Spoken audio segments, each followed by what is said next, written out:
మన ప్రత్యేకత గురించి అన్యులు చెప్పాలండి, మనం చెప్పుకోకూడదు.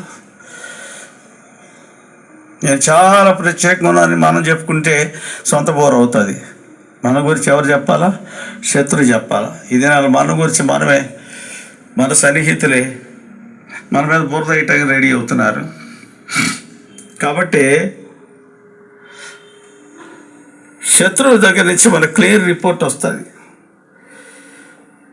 ఊరికే యెహోవా యందు భయభక్తులు గలవాడు ఆయన, నీవేం చేశావు? అతనికి, అతని ఇంటి వారికి, అతను కలిగిన సమస్తానికి చుట్టూ కంచి వేసావు కదా. ఎవరు చెప్పిన రిపోర్ట్ ఇది? శత్రువు చెప్పేది. అంటే యోబు ఇంటి చుట్టూ ఏముంది? కంచి ఉంది. ఆ కంచి ఎవరు వేశారు? యోబు వేసుకోలే, దేవుడు వేశాడు. ఆ స్టేట్మెంట్ ఎవరు ఇస్తారు? శత్రువు ఇస్తున్నాడు.